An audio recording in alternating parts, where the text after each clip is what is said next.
Hello, I'm TheHappyJawah, and welcome to my review on the Y-Wing Starfighter from the 2017 Wave 2 of the Rogue One line. This is my first proper Rogue One set, excluding the Battle Pack, because this set is sort of an anomaly in the Star Wars line, in the sense that it's actually really good value, this set. Also, I've never had a Y-Wing before, despite it being one of my favourite crafts in the Rebel fleet. So it was a great opportunity to get that as well. The reason it's such good value is because the previous one, which this set is quite similar to, was £15 cheaper than this one. But this set, being £15 more expensive, comes with 233 more pieces, which is really good value, 233 pieces for £15. But also comes with 3 more minifigures and this little cart thing, so yeah, this one's excellent value if you're looking for a Y-Wing to get, and also it's just a fantastic set, which I will show you shortly. We're going to start off with the minifigures though, so let's get into that. Okay, the first two minifigures we're going to start off with is the Y-Wing pilot and the Rebel Astromech droid. Yeah, neither of these guys get a name, unfortunately. But this guy, he's wearing the blue overalls, which is common in the film Rogue One. I guess it's just to represent that they're Blue Squadron, but I don't know, I might be making that up. I really love the helmet design. I've always loved Lego Rebel pilot helmets. I've wanted to collect them all, but I haven't got around to it just yet.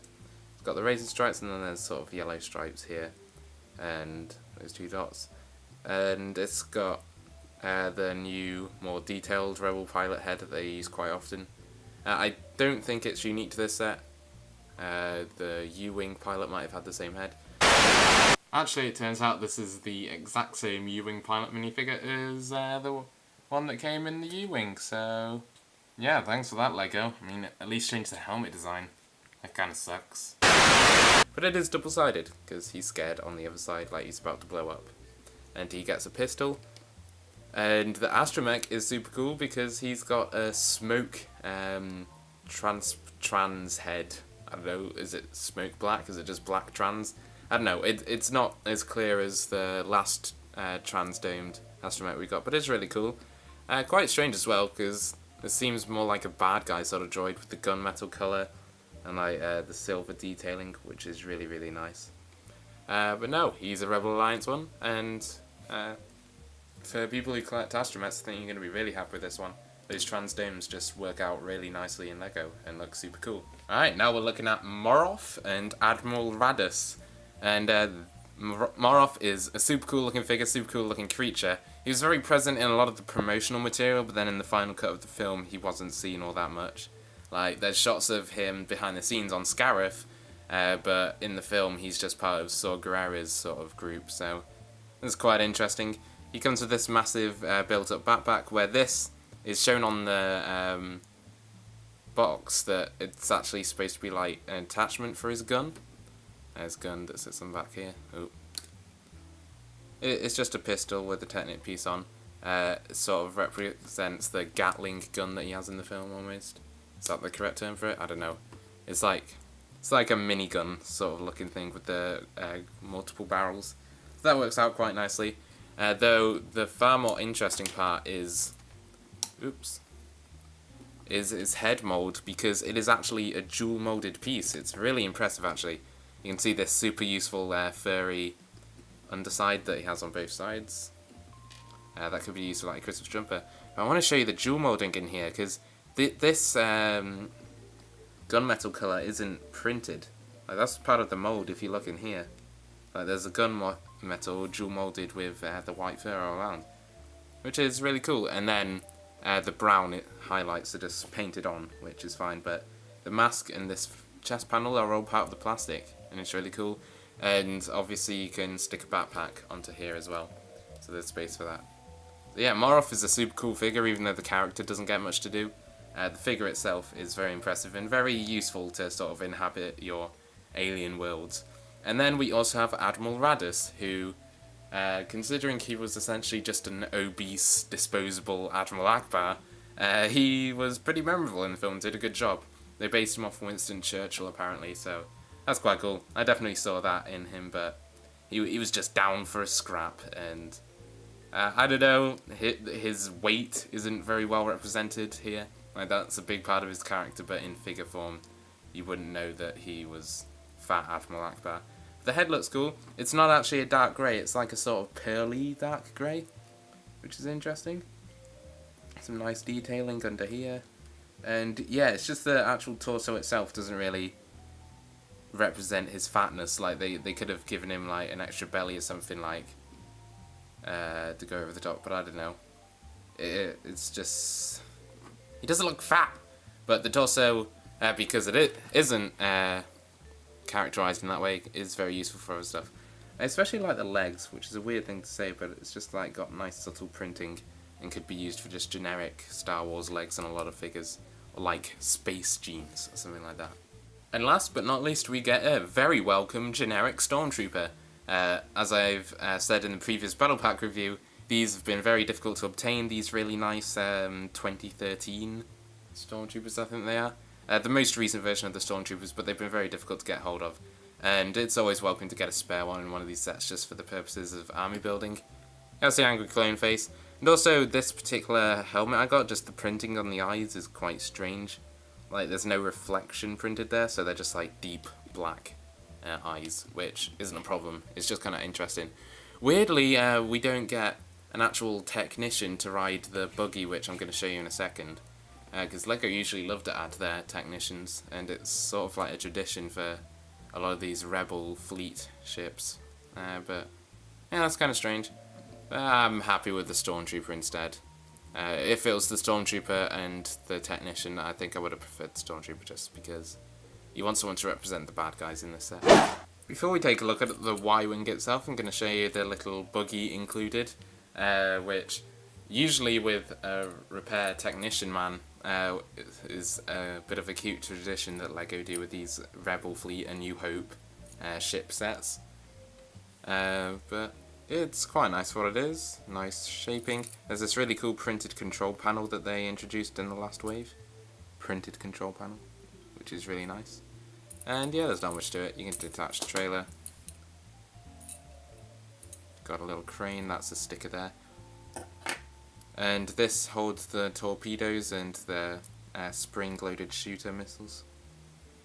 And there's a little bit of Arabesh under there, represented by a sticker. Let's move on to the meat of the set, the actual Y-Wing itself, and my goodness does it look fantastic. I mean, look at this thing, just looks great from every angle. The greebling, the detail, the way they finally managed to put the hole in this part of the engine, like they hadn't managed to do that yet. So that looks fantastic, this looks great. These are stickers here, which sucks because they're big stickers that wrap around, and yeah, why couldn't they just print these large elements? I'd be happy to pay a couple of pounds more just for these elements to be printed, because yeah, stickers suck, especially when they're big stickers on curved pieces like this. But yeah, just look at all the greebling, it's really cool. There's a droid body there, all these tiles, all these bar pieces around. Of course you can put in your astromech droid, there's 2 jumper plates in there, 2 yellow jumper plates, so you can stick him in like so, and he looks pretty cool. Because he's like a darker grey colour, he actually is quite subtle in there, like you wouldn't even notice him. I love the way these domes are nice and smooth now, they're not like the weird golf ball texture that they were using before. And I'm really impressed with the head of the ship and the way this is built. It's just so sleek and smooth. It's been done perfectly. 2 blasters on the front. The way they actually achieved this angle is by using a hinge piece back here, and then underneath these plates it's hinged to connect to skeleton Ninjago arms, which is just bizarre. Like, all the elements in this system are like made to go together perfectly to the point where a slightly angled Lego piece is able to perfectly connect with a skeleton arm, which is just bizarre and quite mind-blowing. Anyway, the actual cockpit itself is a little clunky. Like, this part works, I love the sand blue colours, like there's bits of sand blue throughout. The colour scheme overall is really nice, like usually there's a lot of white at the back, but I kind of like that it's all grey. I think that just makes it look a bit nicer, in my opinion. Yeah, this sand blue is nice, but then like there's this brick built area at the back. I knocked over my light.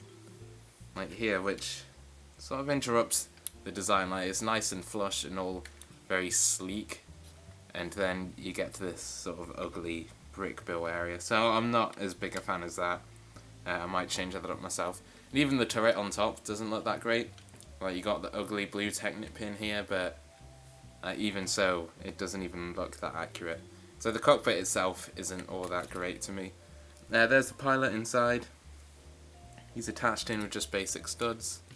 If I pull him out, studs there, and then there's a sticker in there. As far as the underside goes, you get some landing gear here, and here. You can see a city car base there. You got these spring-loaded shooters, which of course you can just shoot out, and then you don't even notice they're there anymore. So that's quite good. And yeah, I just love the way this engine came together. The build itself is very enjoyable overall, except for just like this bit. It's a bit repetitive, but you know, can't really be avoided. And you'll notice this hole here is for the actual bombing of the Y-Wing bomber.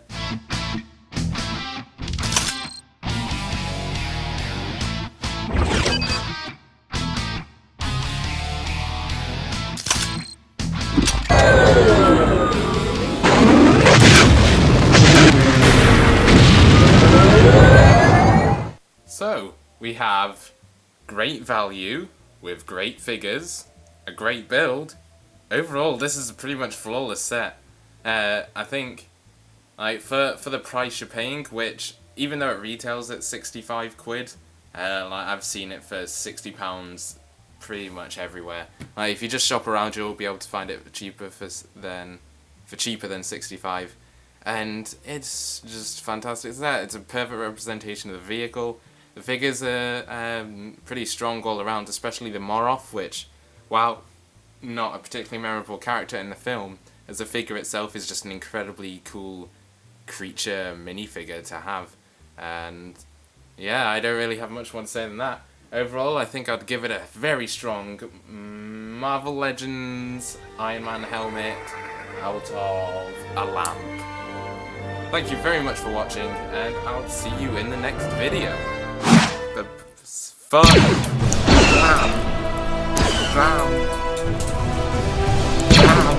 Now let's move on to the main reason you're going to be buying this set, for the minifigures.